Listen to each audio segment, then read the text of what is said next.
Welcome, welcome, welcome everyone to the Sci-Fi Queens podcast, where we celebrate all things sci-fi in this show. If you're new to our show, we ask that you just click on that subscribe and notification bell so that you'll know when our next episodes are up, and it'll really help our channel to grow. If you want to support our channel, just go to our website. It's scrolling at the bottom of the page, sci-fi queens.net. You will find information on the shows, the episodes, the sci-fi queens themselves, and our merch store as well. I am your host, Nita, and tonight joining me is my co host, Sarah, the Queen of Darkness. Now, the Queen of the Nerds, Tiffany, will be soon coming. She's a little bit behind schedule, but she is going to join us tonight. And we have a very VIP special guest tonight, indie sci-fi author W.O. Torres. How are you doing today? Hola, Anita. Thanks for having me. Really appreciate coming on here. Oh, excellent. We are celebrating tonight the beginning of our Hispanic Heritage Month celebration.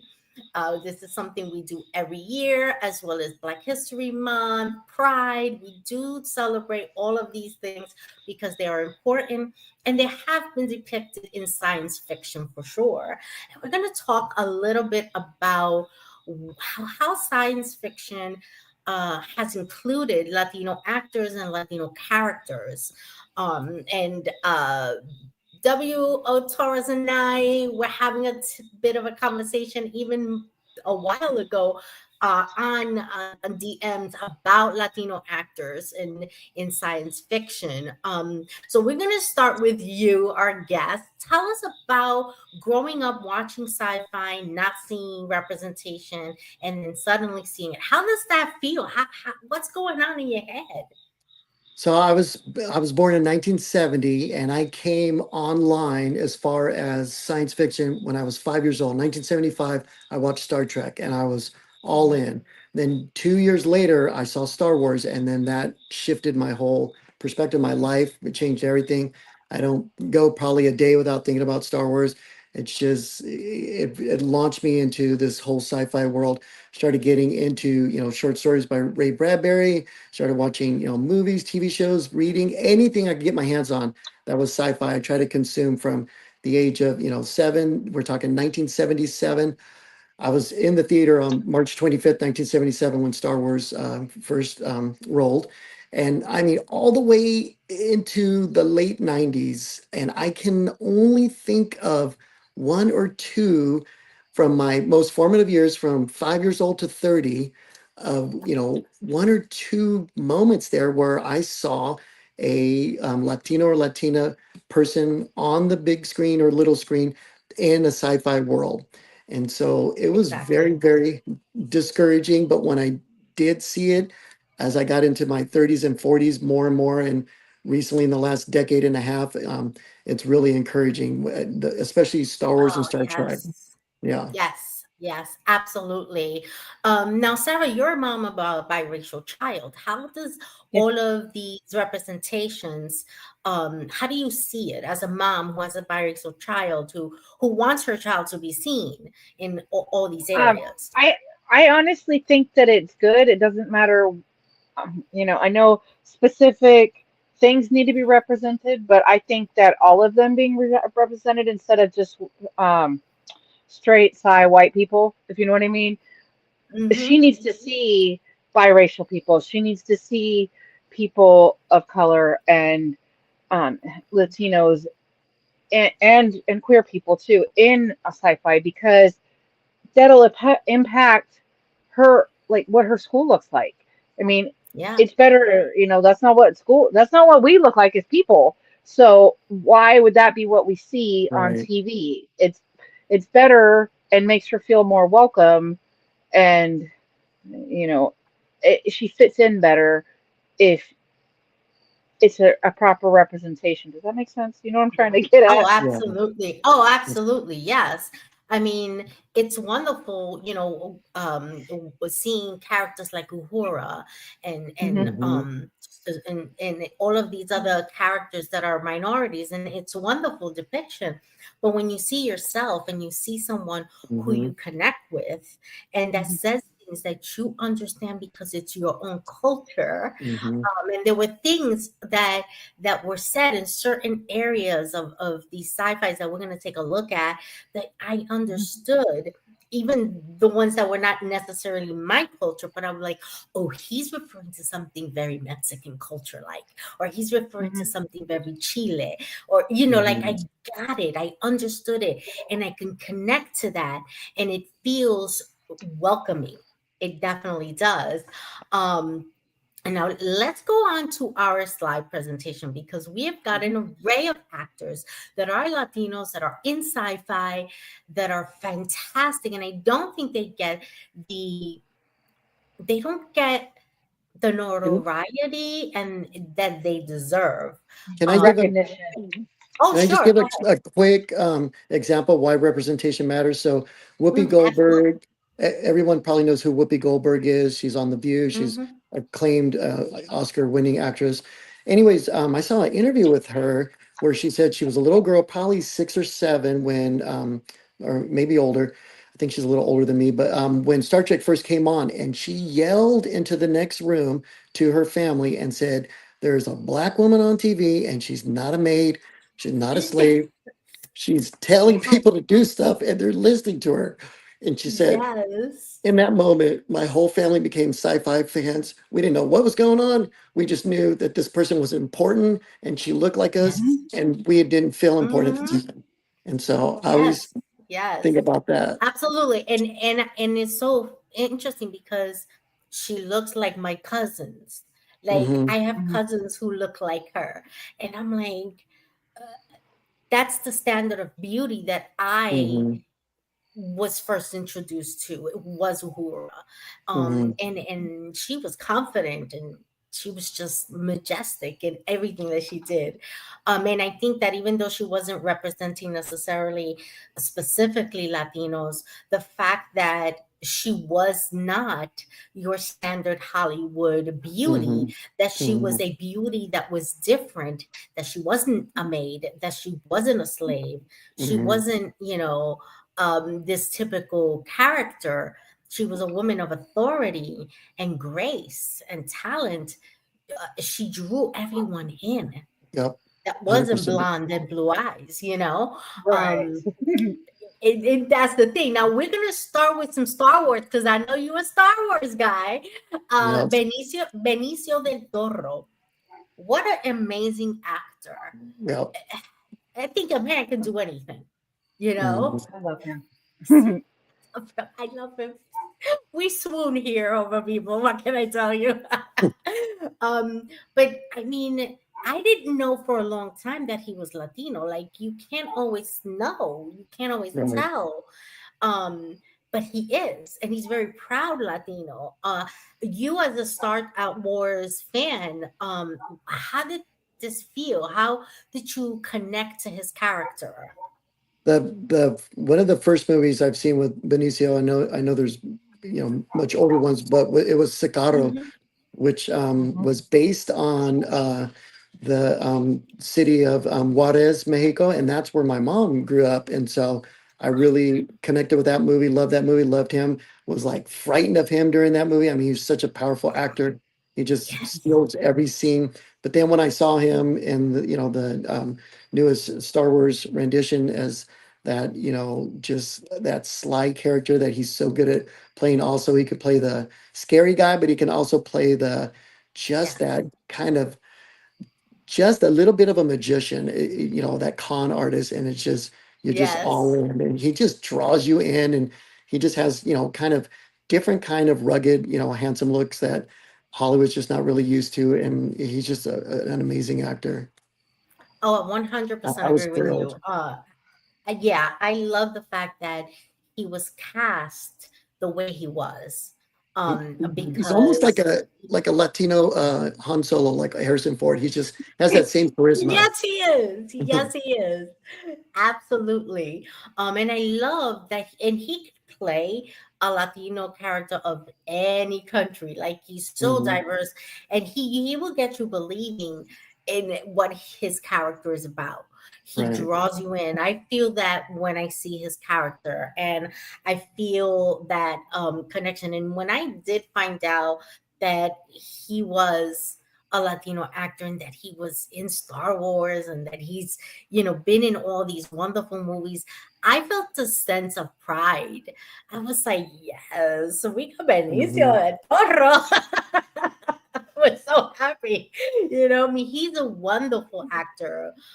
Sarah, what are Mhm. you thinking about Benicio del Toro? I was trying to. I I was love trying to. I I love think his full name. I love saying his full name. I was trying to. I was trying to find. I was looking on IMDb because I was trying to find it. I think the first time I saw him, and I think this is right, but I'm not 100% positive. I couldn't get it to pull up. Was Way of the Gun. Like, Mm. and that's way like a '90s movie. But I think that was the first time I saw him, and I really liked I it. need to see that. So I have like, not seen that. Um. um, it was. I think that's the name of the movie because Juliette Lewis is in it, and they kidnap this pregnant girl. It's this whole thing. Oh Um, yeah, yeah, yeah. Okay. yeah. Um, but I fell in love with him, and then like from then on, like, oh, he's in it. Okay, I'll watch it. Um, and Exactly. honestly, so when you put it up here, and I figured, oh, because he's so big in Marvel, I figured that's where you put it. And you're like Hmm. Star Wars, and I'm like, he was in Star Wars. Do I know Yes, that? I was Like, I when I know, was but looking it up, this I is had what to I go found look, out and I about was him. like, oh yeah, Yeah, because he he was like was. just kind of like, I mean, he wasn't. He played his typical role, but he wasn't like flamboyant and stand outish, if that makes Mm. sense. It was just Yeah. kind of like, hey, I'm here, and I appreciate that too, because most of his roles are like in your face. Like Sicario Hmm. was like, oh my Right. god. Um, but I've been watching him for a long time. I say since I was Yes. in my teens, I'm gonna say. And he's just one of those, everybody has a couple actors that like, oh, I like that actor, so I'll watch it, even if it's like a crap movie, if you know. But he's Hmm. he's Yes. one of those. I think he's the way it would be worded in my books is he's ruggedly handsome and just kind of Yes. has an attitude, and I like him. And I don't think Yes. I've seen anything with him in it that I didn't like. Yeah, Even he's even fantastic. even some of them that were kind of like, eh. I mean, he made them better. Yeah. Yeah, Yes. I mean, But see, that's when you know you're a good actor, that you can take a mediocre role and mhm, blow it up. Yeah. yeah. And He's just he- blow it up. he's amazing as the collector in Guardians of the Galaxy as well. Of course. Hmm. Oh, yes, isn't he? Yeah. He is a fantastic actor in that movie. I mean, eh, I had to do a double take and go, wait, I know who that is. That's Benicio del Toro. you Oh, know, you know what it was? The first movie was actually it was Usual Suspects. Oh yeah. Usual That, Suspect. that's Because that Yes, goes, that's that goes that's way my yes, go-to. back. That's a comfort movie. That was 1995. That was the first one I ever Yeah. saw him in. But he was yes. kind of Same. quiet in that one. He was just kind of Yeah. there. Yeah. But Mhm. still, I couldn't imagine if somebody else replaced his Yes, character that it would feel the yes, same. yeah, Anyway, sorry. Go ahead. absolutely. Sorry No, to interrupt. it's okay. No, I absolutely love this actress, Christian Serrato from The Walking Dead. When I'm a big Walking Dead fan, I read the comics, I watched all the TV shows. If it's zombie, I've watched it. Like I'm a zombie fan, okay? And they hadn't had any Latino actors until she came in. And I was wondering, well, what are they going to do with this character? Because she's gorgeous and it's the apocalypse and she's still beautiful. Like no one should look that good in a zombie apocalypse. Just no one should. And she does. She is beautiful, but she's brought such authority to her character. And she brought such beautiful representation, and she played that character out. Like, don't mess with her. She was smart, she was sassy, she was strong. She was amazing in The Walking Dead. I don't know if you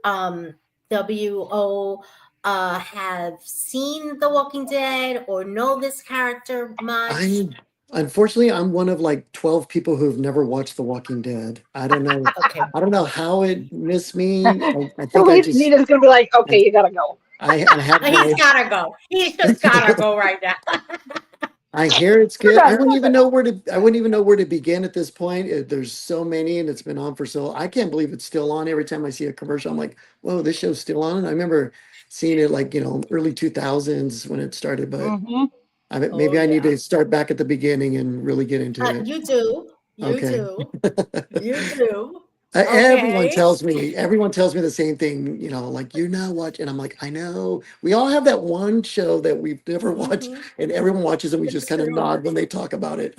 It's true. It's very true. Because when Game of Thrones came out, I did not watch it, and everyone was watching it, and Hmm. everyone was saying, "Watch it, watch it." It Hmm. wasn't until after it was over that I was like, Matt, I need to get into watching this finally. Yeah. And I said, wow, did I miss the opportunity to watch this as it was playing along? This Mm, is so good. And I think you would truly enjoy it. And her okay. character comes in a few years into the show, but she gives you that pow of that Latino-ness in there. And she didn't play a stereotypical Mhm. trope of a Latina, which I like, Mhm. Yes. but she played the strong, smart woman who was often underestimated and overlooked. But it was like, you really shouldn't mess with her, Yeah. I love her character. I absolutely do. Mel's It's rebellious also sister's not too. never seen The Walking Dead. Oh no, we're gonna have a Walking Dead party here and watch The Walking Dead. What's going Okay. on, guys? Now we just need a Walking Dead in Spanish. That would be awesome. Latino zombies. Oh my God, There's it's actually a coming. movie out there. Wait, There's wait, actually a movie wait. out there with Latino zombies. No, I've seen but it. there was. It was on Fear. They had Latino zombies, That's right. and They and, did on Fear the and Walking Dead. yeah, Fear the Walking Dead. The first Hmm. time I saw her was in Twilight, and she played an Asian girl. I had no idea she was Oh, Latina. I was like, what? Well, because I read the Twilight books, so like I knew who the characters were supposed to be. So then when they're introduced Yes. on screen, I'm like, oh, okay, that's Angela. She's Asian, no big deal. And that's like how she was described in the books. And I mean, it was a big thing because I was like, oh, I read the books. Um, I had no idea. And then she shows up on Walking Dead. I'm like, what? Like, I didn't even recognize her that she was the same person She's the because same person. Yeah. so it was such a shift. And I was like, what? What? So I don't Hmm. know if that's, I mean, that kind of is a good thing because The that she has diversity that so she much. Yeah, that's brings. what I'm saying. That she yeah. she she can Hmm. play. That she's so good that she can play different, Yeah.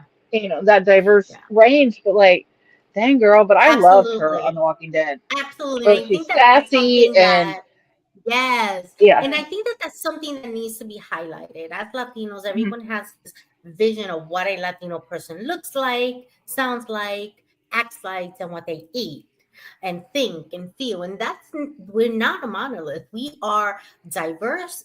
My mom was pale white with straight hair. She would have looked more like Sarah's mom than mine. And I'm brown with curly big hair. Mm. So we come in all colors Oh, and oh, all textures yep. of hair, Mhm. and we and the what I think unites all of us is the passion and the love for our culture, whether we were born in these countries or not. Yeah. No one can tell me I am not Puerto Rican. There will be no one in this earth that would get away with that. And I Mhm. was not born there. I was Hmm. raised there, but I was not born there. But no one can tell me I'm not. And I think Right. that you can understand that. Like you get that. No one can tell you you're not the Yeah. Latino that you are because no, that's who we are. It's in our Mhm. culture, our skin, our blood. It's Yeah. just something that's so deeply woven into us. And that I feel that that's something that unites us. But we can go, forward to the next character. Oh, I love this guy. My heart goes out to this poor character that died. Kill him. He played um, Enrique Nunez. He is F.J. Rios. He was in Star Trek Deep Space Nine. And the interesting thing is with this character is that in Puerto Rico, those who have the name Enrique are called Quique. And in the show, O'Brien would call him Quique. And I love that because if you didn't know, you didn't understand the cultural reference. They were giving cultural references in this character. When every Hmm. time he called him Kike, I felt it in my soul, because we give nicknames to everybody, and none of them make any Right. kind of sense to your actual name. Am I lying? No. It's, it's very true. Um, and he brought such culture to this character. When he was dying and he was referencing Carnaval, that's actually a very big cultural thing in Puerto Rico, where we do carnivals throughout the island, and every town has their own, and there's rides and food and fireworks, and it's a big deal. When it comes to your town, everyone goes. You find a way to get there, you go, your neighbors will take you. It's a big family cultural event. And for his last memory to be of something so powerful, it really meant something to me. I felt his death deeply. And I love this character. I don't know if Sarah, you remember this character I from didn't Deep Space remember. Nine? I didn't finish DS9. Oh yes, I'm still working on it. you're I'm still about to working on it. lose your queen status here. I'm working on it. I No, Well, it's life. okay. It's Remember, life got away from me, and I just wasn't around the TV for that when it was on. And then I just, I to get back to it, I couldn't just jump in. I had to start back at the beginning. So yeah.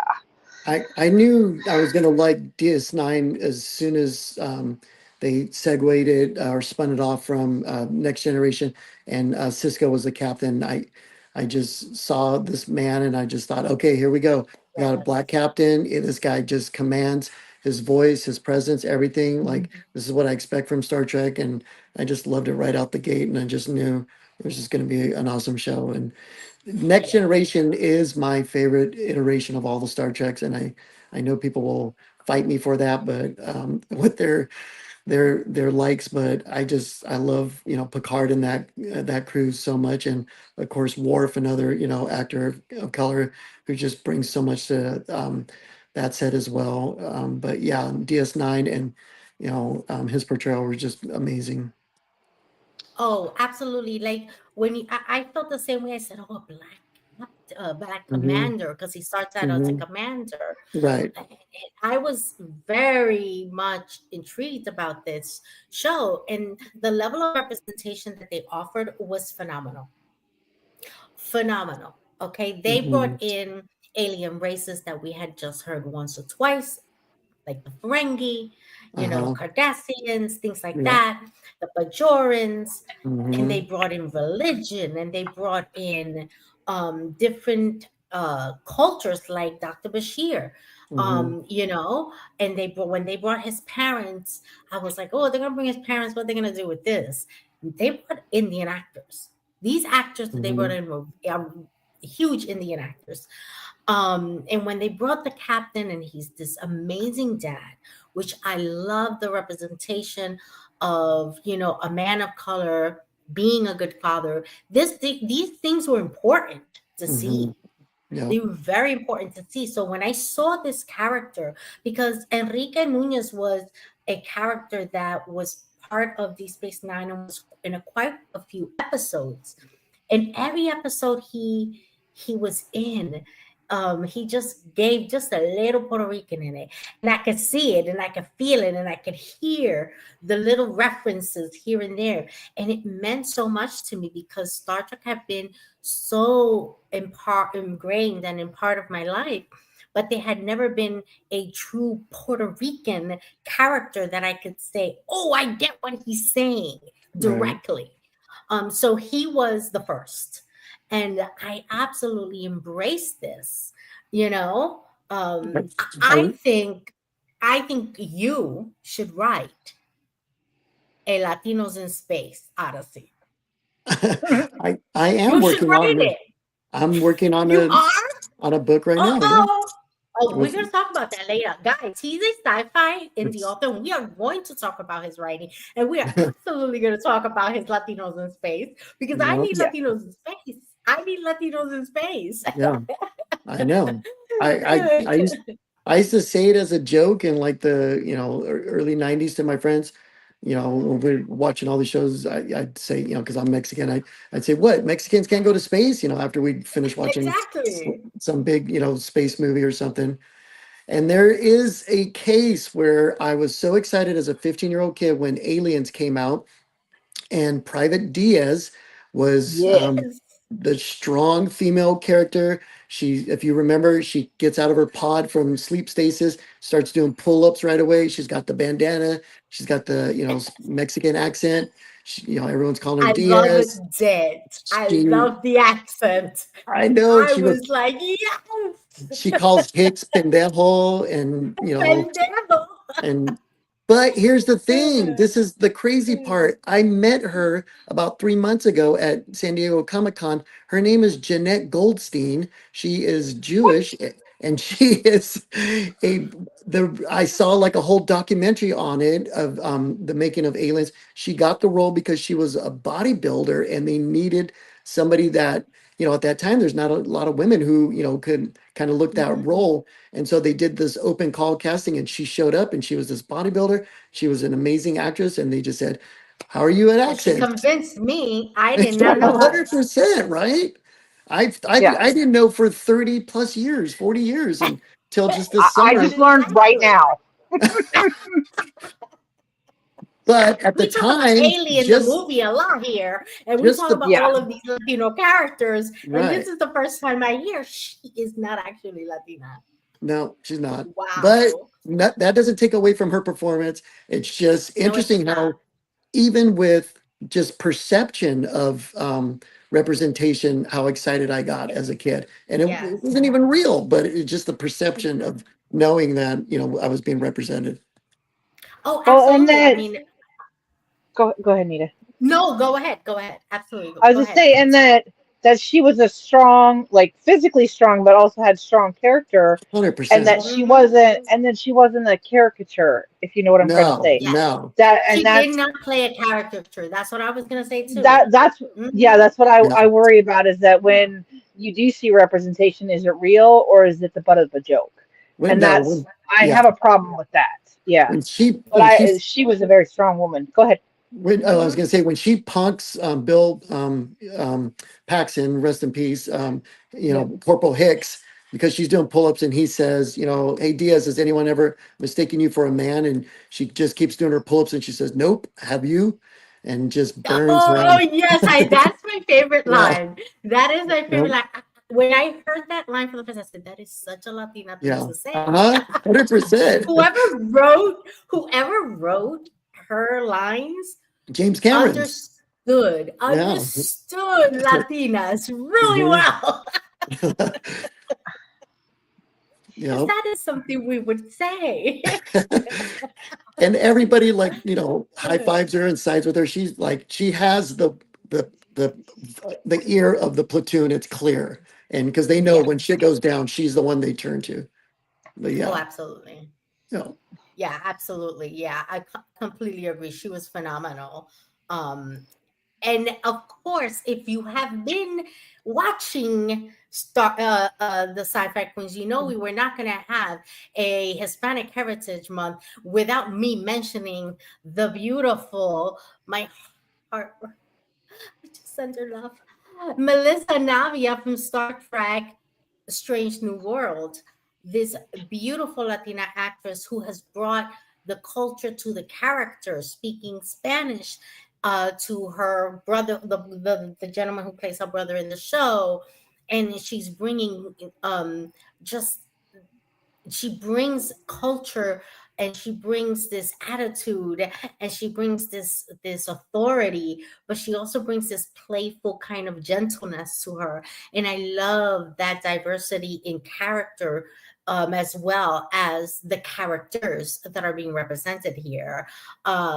Sarah, what are your thoughts of this beautiful woman? I I love her. I love her. I love her sassiness. I love everything about her.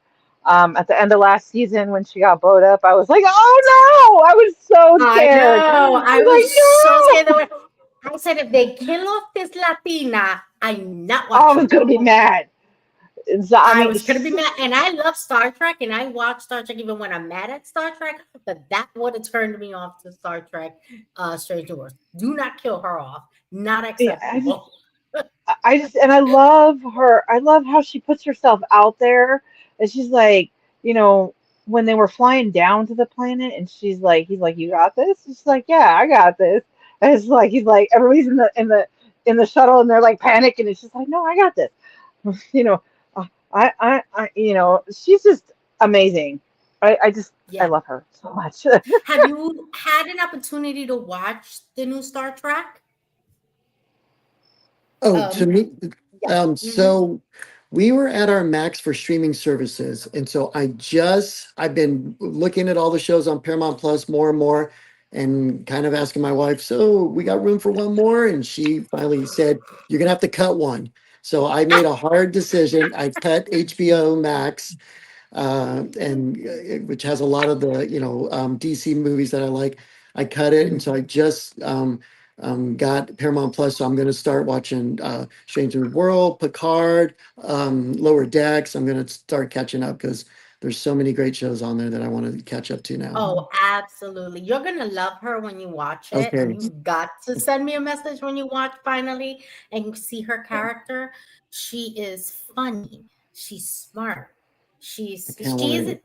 she is kind of sarcastic in such a Latina way, and because she's Mhm. Latina herself, and I love the fact that they didn't pick a character, an actress whose Spanish is perfect. Okay, Mm, I learned Spanish in Puerto Rico. I speak Spanish. I read it. I write it. But not every Latino speaks Spanish right, to the same degree. But that right. doesn't take away from your Latinidad, right? Hmm. And hers is a little bit rough around the edges, but I think it's beautiful. And you could tell not her first language was Spanish.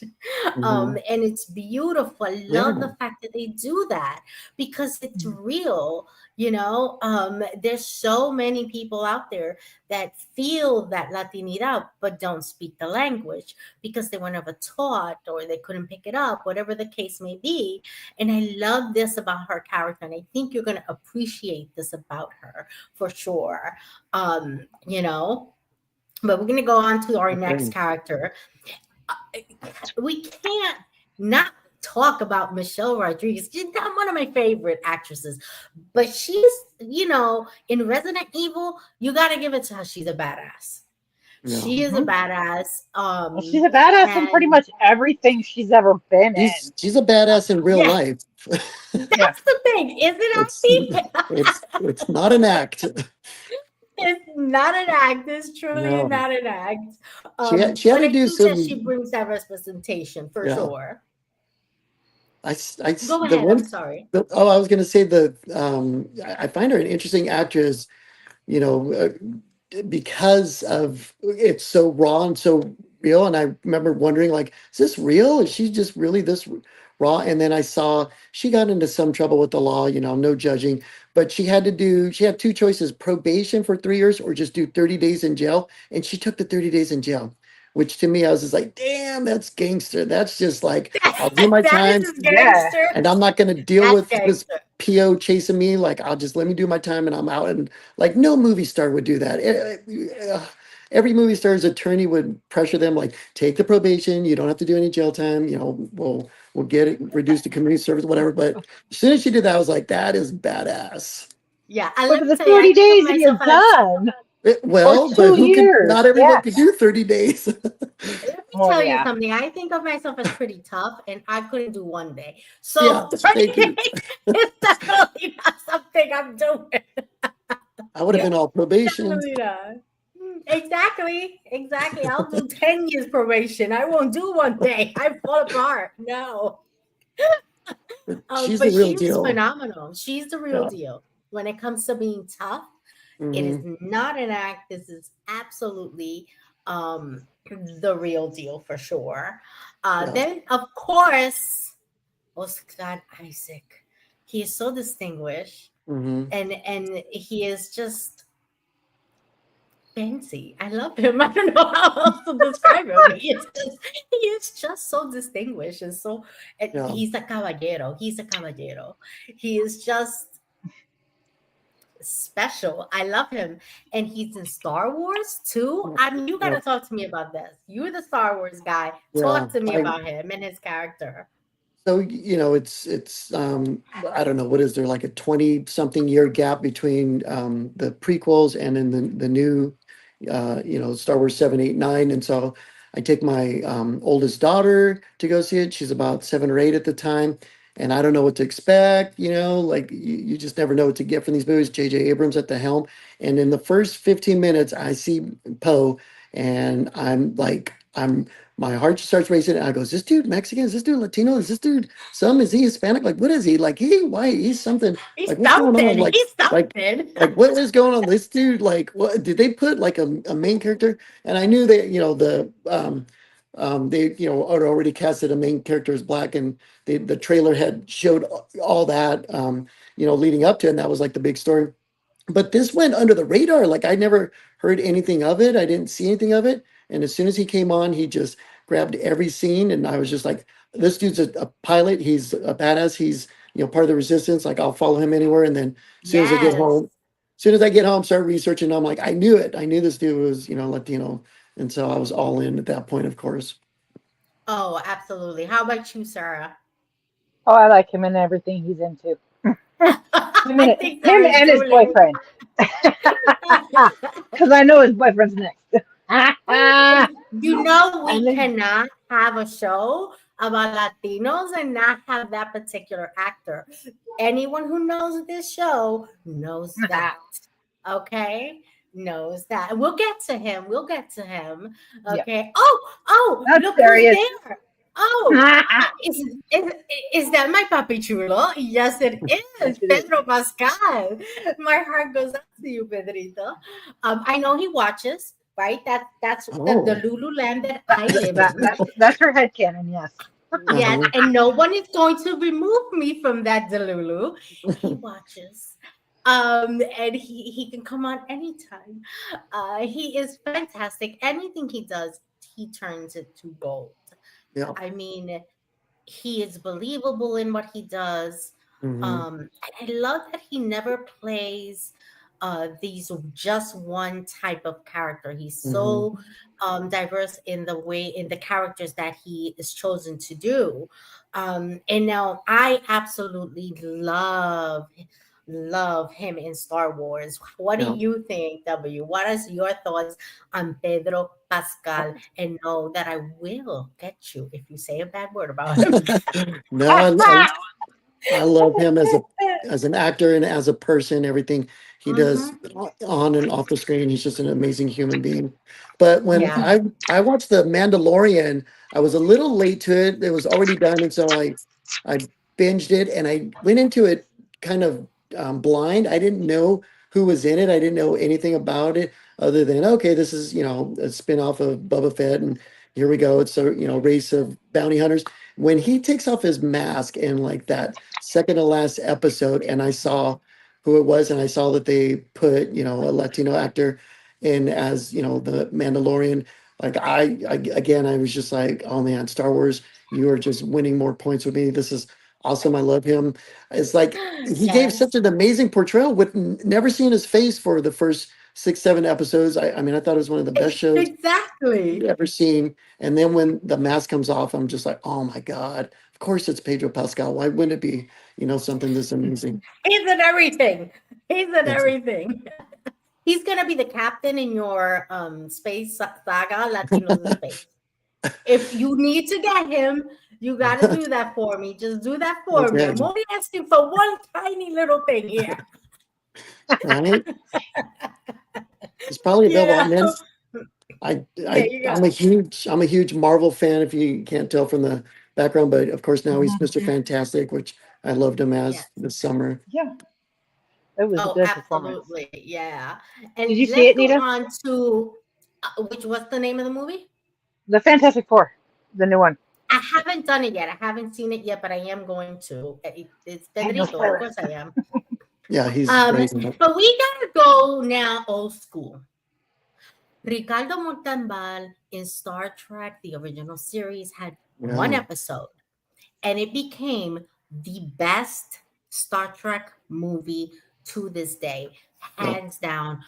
Better than all the Star Trek movies, Kelvin Timeline included, and I love them all, including Star Trek Nemesis, which no one ever really likes.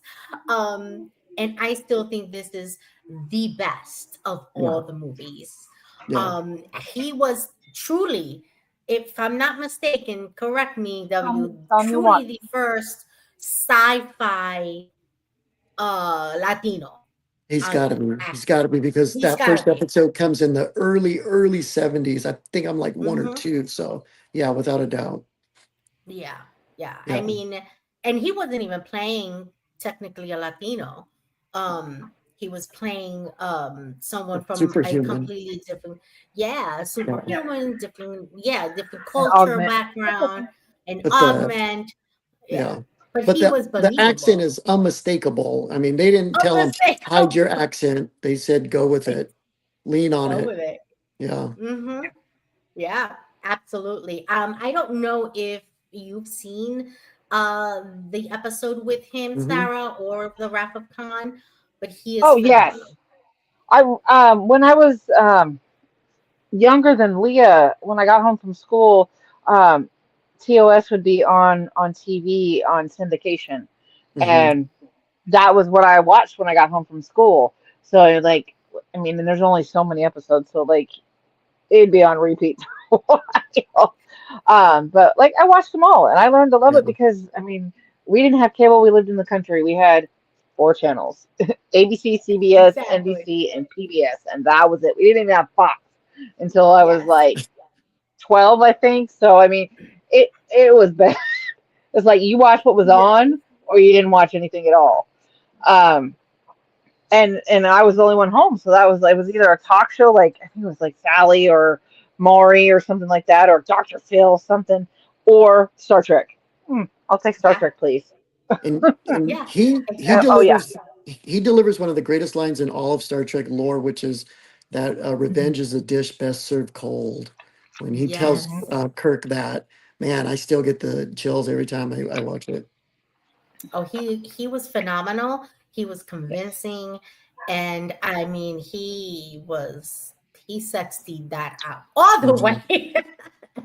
I mean, he is Ricardo Montalban. He Mhm. was what was his name in Fantasy Island? I Mr. loved him in Rourke, Fantasy Island. Mr. Mr. Rourke. Rourke. I Hmm. loved him there. Yeah, Absolutely. same. Yeah. And of course, we can't talk about Latino actors and not talk about Robert Beltran from Star Trek Voyager, who ever so beautifully would deliver tiny little hints of his Mexican culture within Hmm. his character. Like when he argues with Belana and says, you apologize and drink a glass of pechuga. Like if you know, you know. And Hmm. this he would bring these little subtleties to that. And I feel that the writing that they provided him was not, it was substandard. I think that he did a good job. I think he was given a raw deal in his character's development and writing. I think that they did not utilize this character well enough for me. And I felt very offended because here we have this, Latino handsome man. He's first officer supporting his female character, captain, and Tuvok got better scenes than he did, and he's security officer. Yeah, I don't know how you felt, W, but I felt that yeah. he was cheated a lot in Voyager. I felt like he could have been written better lines, Hmm. better stories. I think they cheated him. I feel. How Yeah. do you feel about it? I mean, we expect a lot from our, security officers in Star Trek, and like I hold Worf as one of the highest standards, and the storylines they did with him, and just getting deeper and deeper into his character, and it's not just because he's an alien; it's just the nobleness of him. Like they could have done something like that with him, and I totally agree. Mhm. Yeah, Okay. absolutely, 100%. Then we have, oh, how can we not love Santiago Carrera from Star Trek Picard? What? He is still smoking the cigar, at the helm, flying the ship, looking at Picard like, I don't need this. Like the attitude, the strength. Um, I loved the damaged soldier um, image that they gave him. I did not like that they left him behind. I thought that was cheapskate. I thought they should have brought him home. I'm Talk starting about the Picard. concept. I'm starting Picard Don't soon, spoil so it for no her. major For I'm not gonna spoilers. say it. I'm Hannah. not gonna. I'm not gonna say anything else. I'm not gonna say Okay. anything else. I'm not gonna say it. But you are gonna love him. You're Okay. gonna Good. love Oh him. I yeah, think Captain Rios is he's a yeah. amazing. Mwah. Okay. Oh, chef's kiss when it comes Yes, to a level of acting, and there is so much Latinidad that he brings. Nice. You are gonna love the really. Mexican references in his characters. Trust me, you're Okay. gonna love it. And you DM me when you get there. Okay. I will. And I I'm DM love. me excited. when you Okay, get so there. one thing I gotta say is that I love that he needed somebody to argue with, so he made a hologram of himself. Yeah, That he was the did. best thing ever. Yes, absolutely. And you're gonna see the different characters that he portrays as Oh, different okay. holograms. It's gonna blow your mind how Oh, he can go nice. from one accent to another and portray a whole different person. You're going, wait, is that the same guy? Oh, wow. It's Okay. phenomenal what he does. It is. You're gonna Yeah, love it. And of course, it's your I boy. leave him for last. I leave him for last because he is top notch for me. He has my corazón forever and ever and ever. There is nothing that man would ask of me that I would say no to, literally anything. I love this man. I love this actor. And the reason that I love him is he brought mofongo to space. You have that's a very Puerto Rican cultural dish. And he brought this and he had this hologram of his grandmother. And he's like, Mama, I want the recipe. And he's doing what I would do with my grandmother. Oh, I want your recipe Oh, for this. How do you make right. this? And And I just yes, it's so funny because the hologram goes, yeah, I replicated that because I'm a busy doctor. I don't have time for that. You thought I made it, but I didn't. And it was this whole exchange that he was having with her. And it was this beautiful conversation. And he brought, he would speak Spanish to her. And he was like, I want to make this for my husband and I want to bring my culture to him and gives him comfort food. And his Latin food was giving his non-Latino husband comfort food. And it just showed this beautiful exchange. And he brought such dignity to this character. He's a doctor. He wasn't a fighter. He wasn't a typical of anything. He was just above. I don't know if you got W2C Discovery, but it is a phenomenal Star Trek series. you should add it to Amazing. your watch Absolutely. list Yeah. Add before it to your Strange New watch Worlds. list.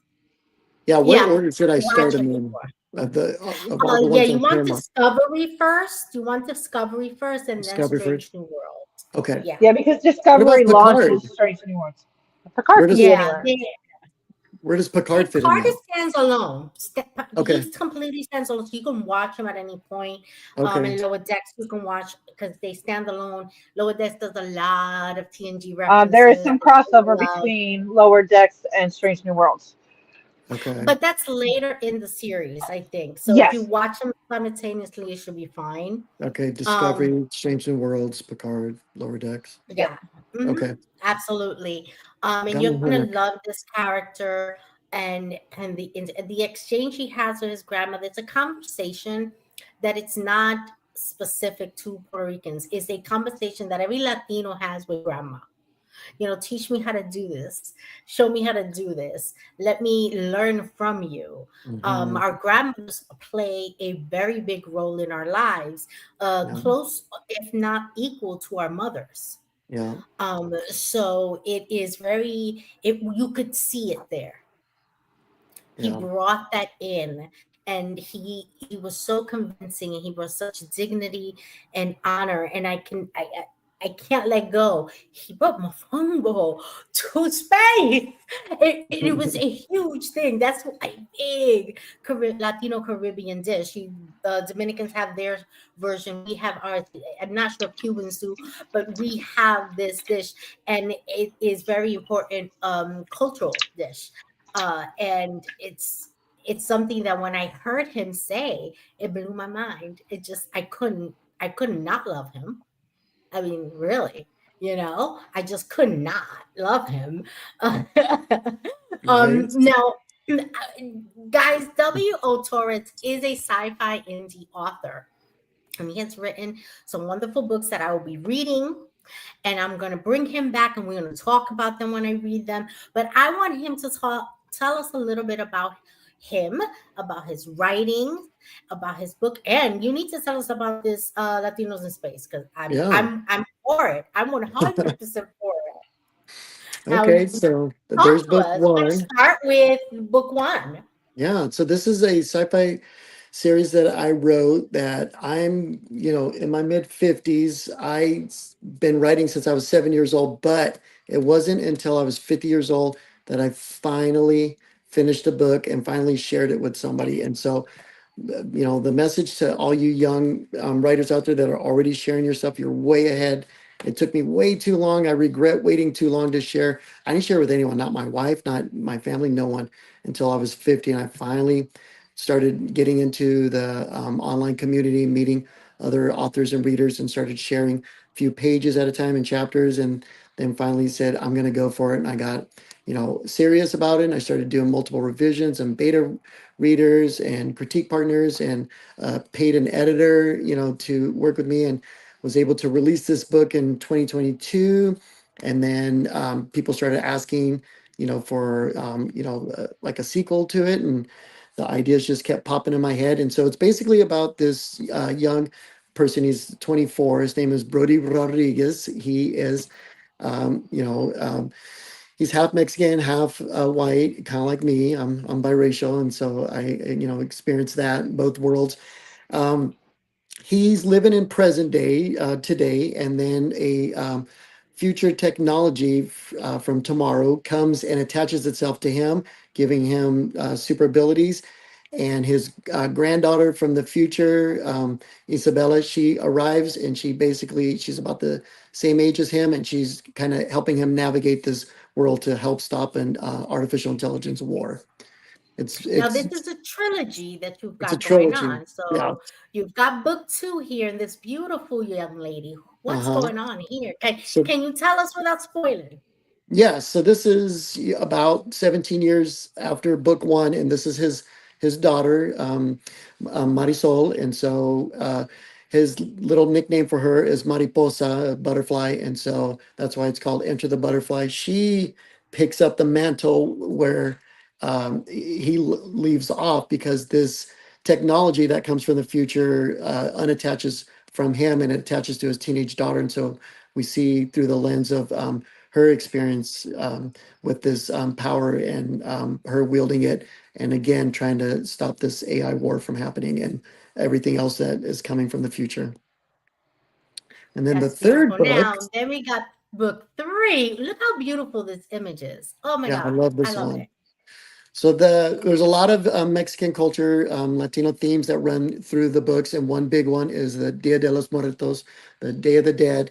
And so this is Brody's wife that we meet in the first book. They're just uh, barely meeting in the first book, but they end up having that child in the second book. And then by the third book, it's from her perspective as things go really, really weird. And now they have use this technology not only just for weapons to stop an AI war, and they're present existence, but it is now opening portals to other alternate worlds. And so there is a paradox of sort that involves her, and her name is Destiny Jordan.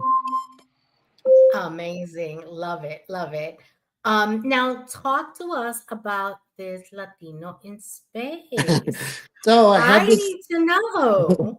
I had this, Because all my, it's funny because I was watching some clips um of Star Trek Voyager and cons like on YouTube, and mhm, I see that Robert Beltran was talking about Latinos in space, and I'm like, W Torres correct that yeah, easily.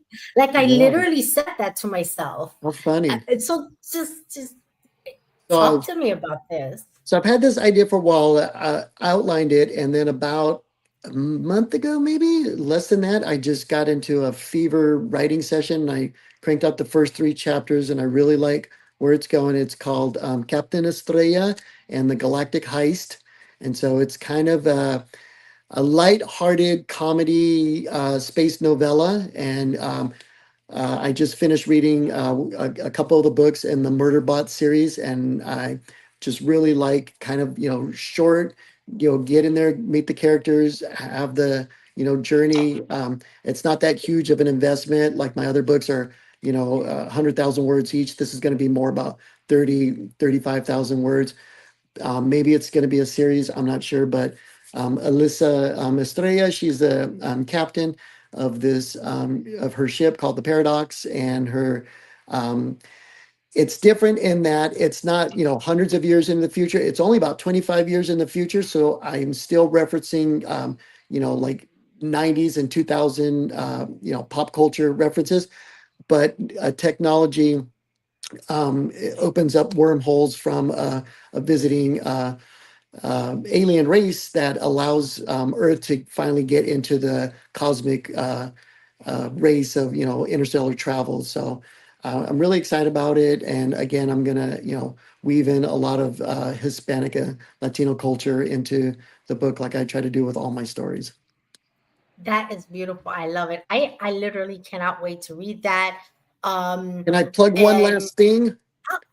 absolutely plug away. So, We're all about the plug. so my daughter is obsessed with K-pop Demon Hunters, and so after about the 11th time of watching it, I had an idea, inspired by it, obviously, for a book. Because I started thinking, like, my abuela has told me hundreds of demon stories and ghost stories, La Llorona, I'm sure like she says all the yes. crazy stories as I'm trying to go to bed. And I was thinking, I don't know what the Korean, demon culture is about, but I know what the Mexican folklore demon culture is about, and it's for real. Absolutely. And Yes. so I came up with taco truck demon hunters for my love of taco trucks, and I started kind of putting it out there on TikTok a little bit, and this artist hit me up, and he said, "I love the idea. I'll commission. If you want to." I told him I want to make it into a comic book, and I had an idea for a cover. I don't have the funds for a full comic book, nor does he have the time. But he said, "Let's work together on a cover." He quoted me a super low, cheap deal for his artwork level, which is amazing because he just loved the idea so much. So we Have you are, considered doing a Kickstarter to that's the next fund thing. this? So once we get the cover done, we're going to put it out there and Hit see me if up. people, okay. Listen, hit me up. We would make sure people know about the Kickstarter because Yes. that's what we do. So he's going to have the And cover, yeah, absolutely. we'll have the cover done to display by next month. And so we'll go from there. Yeah, But this is huge. And of course, in my Delulu world, Netflix and Prime Video and Hulu, they all watch us. uh-huh. And you need to hit this up because that should be on TV. That should be a I'm, show. That I, would be phenomenal to watch. That would be yeah, phenomenal to watch. I I wrote a mean, short, I'm here. I wrote a short story. It's about 1,500 words. It's on my website, wotorres.com. If you want to read it for free, click on the menu, go to Chicano Futurism, and it's a free story there. Excellent, excellent. Now, we are going to go to our segment where we honor a real scientist who is contributing to the world today. So,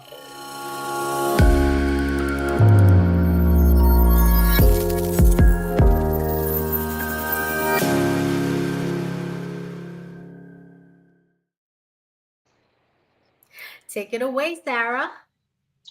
So tonight I have Helen Rodriguez Trias. Dr. Helen was a public health expert, educator, and women's rights activist. She served as the first Latina doctor of the American Public Health Association. Her understanding of how social and economic inequality shapes people's health guided her career. She was born in 1929 in New York City to Puerto Rican parents. She grew up in Puerto Rico and New York.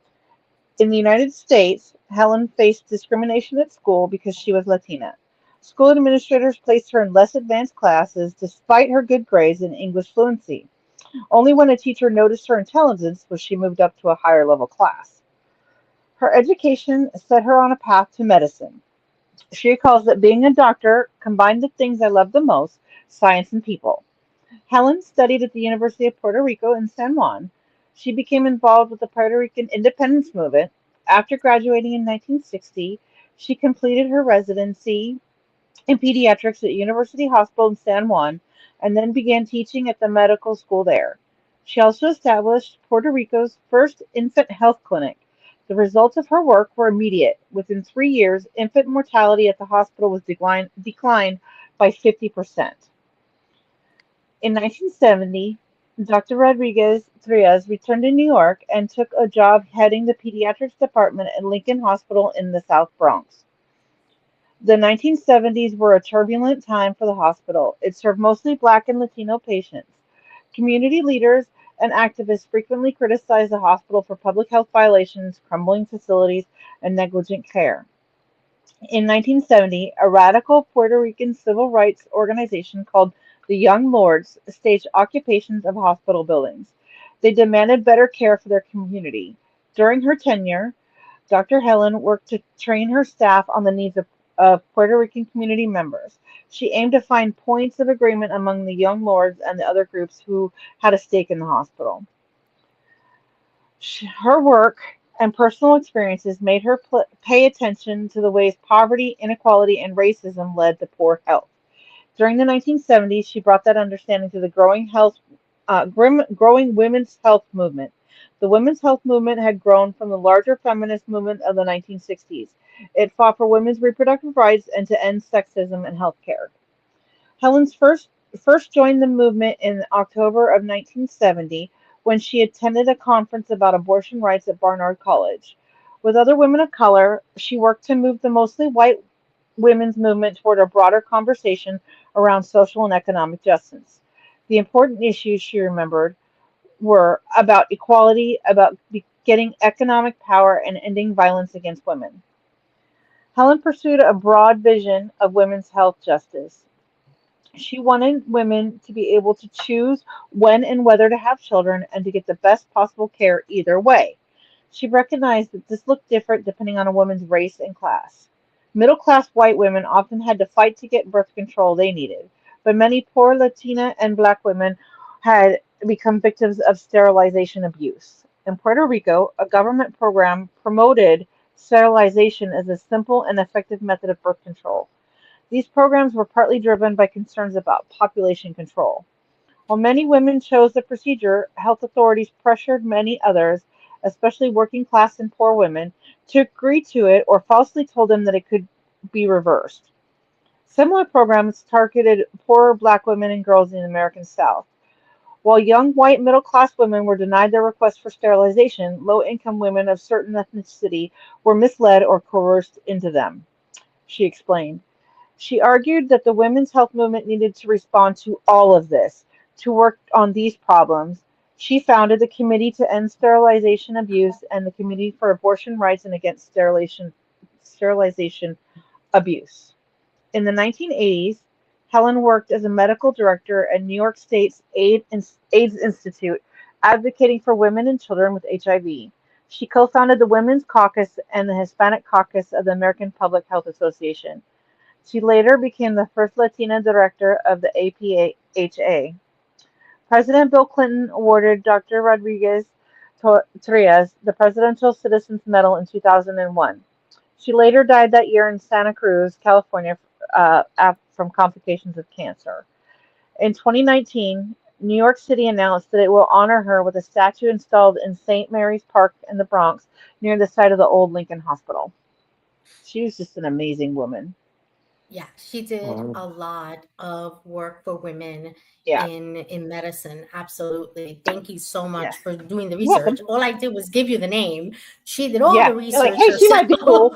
Yeah, She might, I didn't so, even know. I was like, I'm not sure, but I think she might be cool because yeah, it's not easy finding scientists, female scientists in diverse culturally diverse yeah. paths in sciences.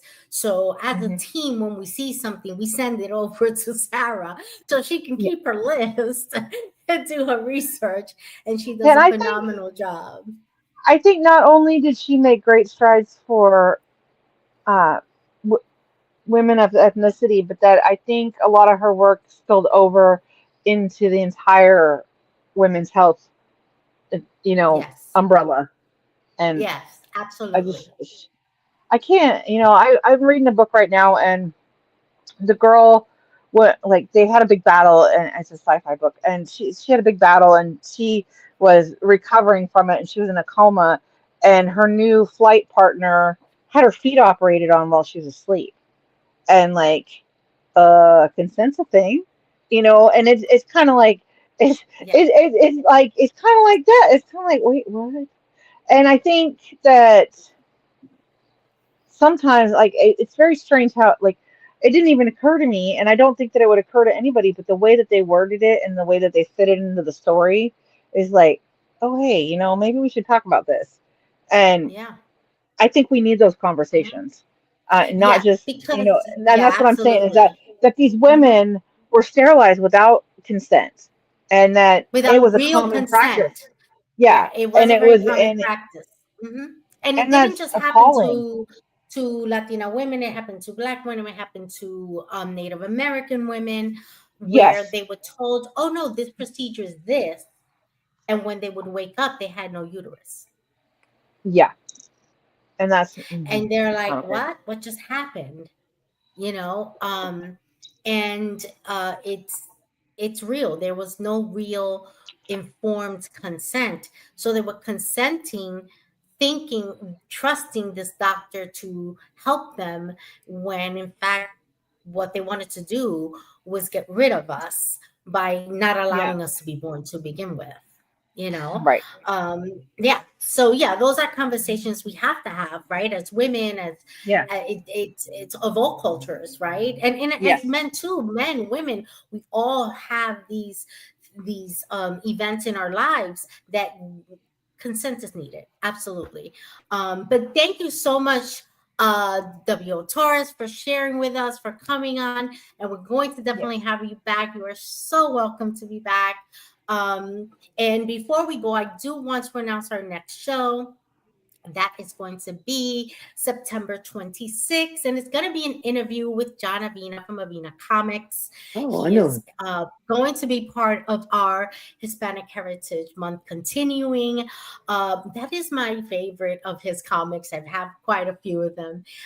So we are just going to bring him on and have tons of fun with him. And I'm a fan girl out just a little bit, because he is. Just a little bit. I Just a have I've little got I a, bit. just a little bit. I have I've, four I've got a couple favorite. of his comic books right here too. He's really good, Yeah, and yep. the Lucha Forever is, oh my gosh, it just hits home. It just hits, I gotta and get that one. you have to. It's beautiful, beautiful story. The artwork is phenomenal, and I can't wait to talk to him. I have four indie He sci-fi was comic book he was kind favorites, and enough he is to one. he gave me he spent a lot of time on DMs kind of explaining how to make a comic book when I reached out to him. I didn't know him at all and just said like, "Hey, how did you do this?" And what if I wanted to do this? And he just kind of broke it all down, and just a super great Oh, guy that's to awesome. Super nice, so pre super of his nice. time Yeah. like that. Yep. Yes, very creative. Yep. Has so many comics of not just sci-fi, but just every area, and very cultural comics Hmm. too, which are really wonderful. And I'm just very, very excited to talk to him about it. Him being one of my four favorites. I mean, I'm gonna fangirl out. I'm just gonna fangirl out. I am. I'm just gonna say right now, I'm excited to speak to him, and that's September 26th at 9 p.m. Eastern time. But thank you guys so much for joining us, for watching. Thank you, W.O. Torres. You are always welcome here at the Thanks Sci-Fi for having Queens. me. Yes, and we will see everyone on the 26th. So good night. Behave yourselves. Thank you for watching the Sci-Fi Queens, and be sure to support us on all our social medias and check out our website